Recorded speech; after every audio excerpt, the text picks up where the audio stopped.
আজ একটা সঙ্গী বিলাই নাই বলে বৃষ্টি ভেজা ওয়েদারে ছ্যাঁকা খাওয়া বিলাইয়ের মতো বনে বাদারে রাস্তাঘাটে আম্মু আব্বুর সাথে ঘুরি। হাই কপাল আমার। সো গাইস, চলেন দেখে আসি আমাদের এই বৃষ্টি ভেজা দিনে তিনজনের ঘোরাঘুরির ভিডিও। তার আগে অবশ্যই আমার ঘর গল্প টিপ চ্যানেলটা কিন্তু সাবস্ক্রাইব করবেন। আর কথা না বাড়িয়ে শুরু করা যাক আজকের ভিডিও। আমাদের ডেঞ্জারের মনে মনে এই কথাই কিন্তু চলতেছিল, কারণ তার বর্তমানে কোনো সঙ্গীই নাই। সে মাত্র একটা বিলাইকেই পছন্দ করে, সে হচ্ছে মিঙ্কি। আর মিঙ্কি তো সবসময় আমাদের সাথে থাকে না। সো এখন সে কি করার, মা বাবার সাথেই সবসময় ঘুরতে বের হয়। তো দেখতেই পাচ্ছেন চারপাশে বৃষ্টি ভেজা ওয়েদার, রাস্তার মাটি সব একদম ভিজা ভিজা। খুবই সুন্দর ওয়েদার ছিল আজকে। তো আমরা আর কি ডেঞ্জারকে নিয়ে আজকে একটু বের হলাম, কারণ ডেঞ্জার তো বাসার মধ্যেই থাকে আর আমরাও বাসার মধ্যে থাকি। তো বাসার মধ্যে থাকতে থাকতে মাঝে মাঝে খুবই অস্থির লাগে, আর এত সুন্দর ওয়েদার হলে তো কোনো কথাই নাই। সো ওকে নিয়ে আমরা ঘুরতে চলে গেলাম।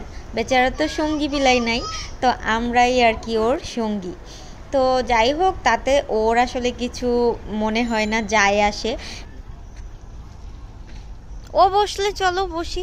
দীর্ঘ পথ পাড়ি দিয়ে ডেঞ্জার এই জায়গাটা এসে দাঁড়ালো, আর কি মানে শুকছে কিছু একটা, ও মানে খুঁজতেছে। তো এখানে আর কি ও বসবে, এই জায়গাটা ওর খুবই ভালো লেগেছে। আর ওর পছন্দ আসলেই অনেক সুন্দর, কারণ এই জায়গার ভিউটা অনেক বেশি সুন্দর ছিল। সামনে বিশাল বড় একটা খেজুর গাছ ছিল, আর আশেপাশে তো কৃষ্ণচূড়া গাছের অভাব নাই, দেখতেই পাচ্ছেন। সাথে বৃষ্টি হয়েছে, বেশ শরীর হিম করে দেওয়ার মতো ঠান্ডা বাতাস বয়ে যাচ্ছিল। তো আমরা দেরি না করে এই জায়গাটায় বসে পড়লাম, আর ডেঞ্জারও এই জায়গাটায় বসে পড়ছে, একদমই দেরি করে নাই। দেখতেই পাচ্ছেন যে কতটা বেশি আরাম নিয়েও আসলে বসছে। আর সামনের ভিউটার দিকেও বারবার চোখ দিচ্ছিল, মানে ও কান খাড়া করে নজর রাখছিল যে সামনে দিয়ে গাড়ি যাচ্ছিল, অনেক কিছু সাউন্ড হচ্ছিল, ওই জায়গাটা ওর ফোকাস ছিল। তো এই যে এখানে দেখতেই পাচ্ছেন কি সুন্দর একটা দোয়েল পাখি, একটা না এখানে বেশ ৬-৭টা দোয়েল পাখি আমরা দেখেছি। হয়তো এখানেই ওদের বাসা হবে। বাংলাদেশে নাকি দোয়েল পাখির অভাব, বাট এইখানে দোয়েল পাখি দেখলে মনে হয়েছে যে বাংলাদেশে হয়তো দোয়েল পাখির মেলা আর মেলা, এত বেশি দোয়েল পাখি ছিল। যাও পানিতে লাফ দাও, মাছ আছে অনেক, লাফ দাও।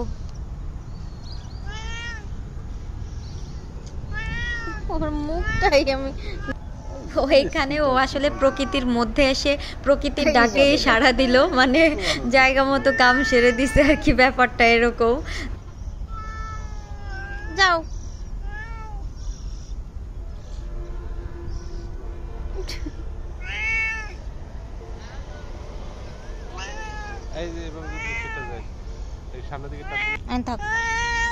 এখানে ঘোরা শেষ করে উনি এখন সামনের দিকে হাঁটবে। তো সামনের দিকেই যাচ্ছিল, গাড়ি পাশ দিয়ে যাচ্ছিল, সে দেখতেছিল এই ভিউটা অনেক বেশি সুন্দর ছিল, মানে পাশ দিয়ে গাড়ি যাচ্ছে আর পাশ দিয়ে আর কি সে হেঁটে যাচ্ছে, খুবই সুন্দর একদম মানুষের মতো। তো সামনের দিকে আমরা ওর সাথে সাথে হাঁটছিলাম, হাঁটতে ভালোই লাগছিল, আর ওরও অনেক বেশি ভালো লাগছিল। তো দেখতেই পাচ্ছেন গুটি গুটি 4টা পা দিয়ে কি সুন্দর করে হাঁটতেছে। আমরা তো 2টা পা দিয়ে হাঁটি, আর ও 4টা পা দিয়েই হাঁটতেছে, কি যে সুন্দর লাগতেছে। আর বিশেষ করে যখন হাঁটে তখন ওর লেজগুলা কি সুন্দর করে দুলায়, এটা দেখতে আরও বেশি ভালো লাগে। তো দেখেন কত বেশি কৃষ্ণচূড়া ফুটে আছে, কি ভালো লাগছে, এটা আসলে বলে বোঝাইতে পারবো না। আজকে তারা একদম গন্তব্যবিহীনভাবে হাঁটছে হাঁটছে আর হাঁটছে, দুজন মিলে কি আনন্দ করে হাঁটছে দেখেই চোখ জুড়িয়ে যাচ্ছে। তো এদিক দিয়ে লাল কৃষ্ণচূড়া নিচ দিয়ে পড়ে আছে, তার উপর দিয়ে তারা গুটি গুটি পায়ে হেঁটে যাচ্ছে 4টা পা দিয়ে, আর এখানে হচ্ছে 2টা পা দিয়ে। তো ভালোই লাগছে ওদের দৃশ্যটা দেখতে। আর ও হচ্ছে হাতে লাঠি নিয়েছে, কারণ পাশ দিয়ে অনেক সময় কুকুর যায়, তো কুকুর আর বিড়ালের সম্পর্ক তো ডিসুম ডিসুম সম্পর্ক।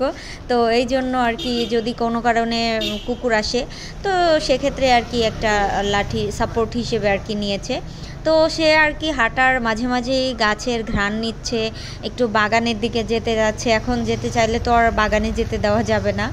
তো এইদিকে হাঁটতে হাঁটতে তারা সোনালি ফুল গাছের কাছে চলে আসছে, আর সোনালি ফুল গাছের নিচ দিয়ে হাঁটতে কী যে ভালো লাগছিল কি বলবো আর। একদম হলুদ মনে হচ্ছে, চারপাশে নিচেও পড়ে আছে, আবার মাথার উপরেও হলুদ সোনালি ফুল ফুটে আছে। ছোটবেলায় ওকে আমরা কোলে করে নিয়েই হাঁটতাম, কিন্তু এখন যেহেতু বড় হয়ে গিয়েছে, হাঁটতে পারে, হাঁটতে ভালোবাসে, এজন্য আর আমরা কোলে নেই না, ও হেঁটেই যায়।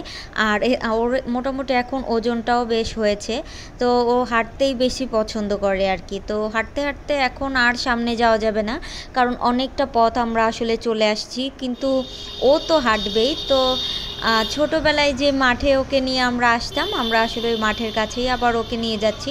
এখন তিনি হচ্ছে ওই জঙ্গলের কাছে যাবে, তো এই জঙ্গলের ভিতরে ওকে ছাড়া যায় বলেন তো? তো এখন হচ্ছে তাকে টেনে টেনে আর কি মাঠের দিকে নেওয়া হচ্ছিল, কিন্তু তার মানে চিন্তা ভাবনা হচ্ছে ওই জঙ্গলের মধ্যেই ঢোকার। তো যাই হোক, জোরে জোরে টেনে মাঠের দিকেই নেওয়া হচ্ছিল, কারণ মাঠে আর কি একটু হেঁটে তারপরে হচ্ছে আমরা বাসার দিকে ফিরবো। অলরেডি সন্ধ্যা হয়ে গিয়েছে, আমরা অনেকক্ষণ এসেছি, আর সবারই তো পা ব্যথা করে, ওরও কিন্তু পা ব্যথা হয়ে গেছে। তো এইদিকে আর কি আমরা নিয়ে আসলাম ওকে নিয়ে। এই পাশটায় ওকে ছোটবেলায় খুব দৌড়াদৌড়ি করতে আপনারা কয়েকদিন আগে ভিডিওতে দেখছেন। তো এখন তো বর্ষাকাল, অনেক বেশি গাছ লতা পাতা হয়ে গিয়েছে, এখন জায়গাটা চেনাই যাচ্ছে না একদম। সময়ের সাথে সাথে কত কিছু যে কত রকম পরিবর্তন আসে, এই দেখুন না, এই জায়গাটাই 1-1.5 বছর আগের যখন ডেঞ্জার আসছিল, তখন ডেঞ্জার কতটুকু পিচ্ছি ছিল, আর এই জায়গাটায় এখন আসছে 1-1.5 বছর পরে। এখন জায়গাটারও পরিবর্তন হয়েছে, আর ডেঞ্জারেরও কত পরিবর্তন হয়ে গেছে। এখন মাশাআল্লাহ কত বড় দেখতে, আর তখন একদম একটা ছোট্ট কাঠবিড়ালির মতো দেখতে ছিল, মনে হচ্ছিল যে কাঠবিড়ালি দৌড়াচ্ছে। আর এখন মাশাআল্লাহ ও কত বড়, আর ওকে তো আমরা এখন ছাড়তে সাহসই পাই না। তো এখন হচ্ছে আমাদের ফিরবার পালা, আমরা বাসার দিকে রওনা দিচ্ছিলাম, আর এখনও সে ওই যে জঙ্গলের কাছেই যাবে, তো টেনে আর কি রাস্তার দিকে নেওয়া হচ্ছিল, কিন্তু সে কিসের যেন ঘ্রাণ নিচ্ছে, ফুলের মেবি জাম্প করছে, নিচে পড়ে আছে, তো ওই ফুলের ঘ্রাণ নিচ্ছে। তো যাই হোক, ও দাঁড়াচ্ছে, আমরাও একটু দাঁড়াচ্ছি। ভিডিওটা একটু বড়ই, আসলে চারপাশ দেখতে খুবই সুন্দর লাগছিল, আপনাদের মনে হয় না বোরিং লাগার কথা, কারণ প্রকৃতি যেই সুন্দর সেজেছে, তাতে দেখতে মনে হয় চোখের শান্তি লাগবে, আর মনের মধ্যেও মনে হয় একটা প্রশান্তি ফিল করবেন। তো এই জন্য আমি ভিডিওটাও কাটি নাই, যতটুকু ভিডিও করেছি ততটুকু দিয়ে দিলাম। আশা করি দেখতে আপনাদের খুবই ভালো লাগবে।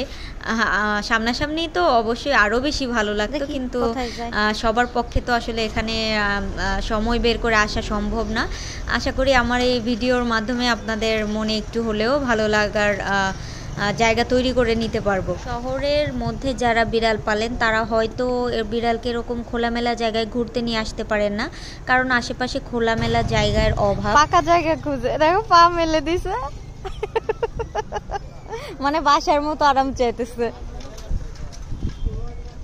ডেঞ্জারকে নিয়ে আমরা যখনই বের হই, আশেপাশে যারাই আছে তাদের মনের মধ্যে একটা আনন্দ ফিল করছে, এটা বুঝতে পারি, কারণ অনেকে এসে ছবি তুলে, বাচ্চারা যারা থাকে আশেপাশে তারা আদর করে দেয়, এসে ডেঞ্জারকে দেখে।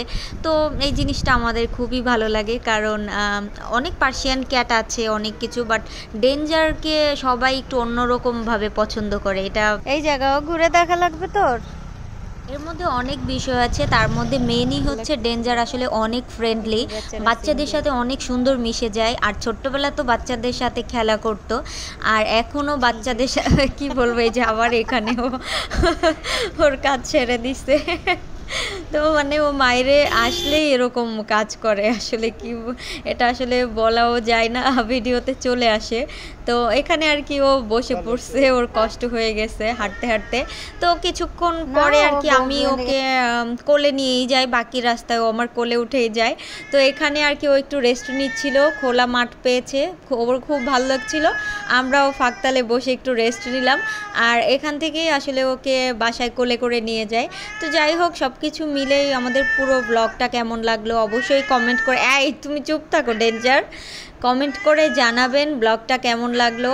আর ব্লগে ওই আসলে ভয়েস দিচ্ছিল, বলতেছিল আমার ব্লগ, আমার ভয়েস নেও না কেন, এই জন্য এতক্ষণ ডাকাডাকি করলো। পরবর্তী ভিডিও দেখতে হলে আমার ঘর গল্প ইউটিউব চ্যানেলটি কিন্তু সাবস্ক্রাইব করবেন। সবাই ভালো থাকবেন, দেখা হবে নেক্সট ভিডিওতে, সে পর্যন্ত আল্লাহ হাফেজ।